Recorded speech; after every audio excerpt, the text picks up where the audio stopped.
Assalamu alaikum. I've got two questions to ask. The first one is that why can't a Muslim girl get married to a non-Muslim guy and still follow Islam? And I've got one more question. As it is acceptable in Islam for a man that he can marry 4 times, do he have to inform the first wife about the second marriage? Or he can marry without informing the first wife? Sisters, are 2 questions she has asked.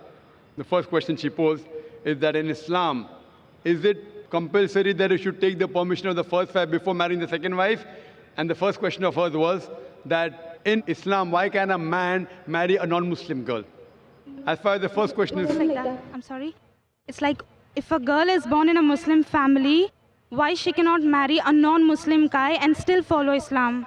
Why can't a girl who is born in a Muslim family marry a non-Muslim man and yet follow Islam? The reason is because it goes against the teaching of our Creator Allah subhanahu wa ta'ala. Allah says in the Quran in Surah Baqarah, chapter number 2, verse number 221, that do not marry a mushrik until he believes. Do not marry an idol worshipper. Do not marry a non-believer until he believes.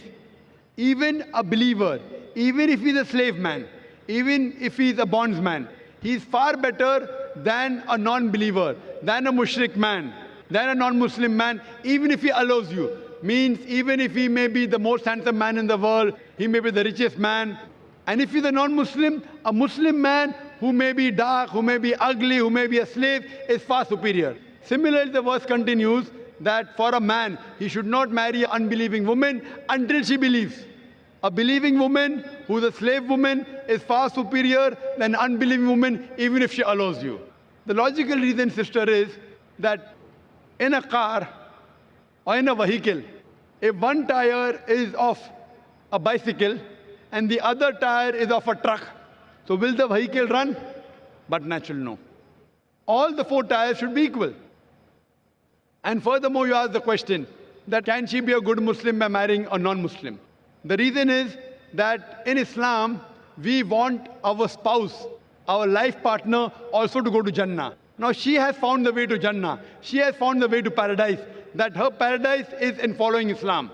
She should follow the Quran and the Sahih Hadith. Now, imagine when she knows that she is going to go to paradise and a husband who's doing idol worship, who doesn't believe in Islam, who's going to go to hell. This life, sister, is a small portion as compared to next life. This life, maybe you stay with the husband for 20 years, 30 years, 40 years, 50 years, how long? 60 years. The next life is eternal life. That means she's selfish. A good Muslim or a good Muslimah, a good Muslim man or woman would also want that their spouse, the husband or wife, should also go to Jannah. So that's the reason it's important that both the husband and wife are Muslims. As far as the second question is concerned, is it compulsory for the Muslim man to take the permission of the first wife before he marries the second wife? It is not compulsory unless it is mentioned in the Nikah. If it is mentioned in the Nikah, in the marital contract, if the wife has said, you should not take a second wife as long as I live, then it becomes compulsory. If it's not mentioned in the Nikah, it is not compulsory. But at least he should inform her. Why? Only if he informs her one of the criteria to marry more than one wife. As the Quran says in Surah Nisa, chapter number 4, verse number 3 is, marry women of a choice in 2s, 3s or 4s, but if you can't do justice, marry only one. So one of the criteria to marry more than one wife is you should be just between your wives. So if you do not inform your wife, how will you do justice between your wives? Maybe you'll tell lies that I'm going for office work, I'm going out of Bombay, you may not go. So therefore, if you marry a second wife, taking permission is not a must, it's not compulsory, but at least inform her so that you can do justice between both your wives. Hope that answers the question, sister.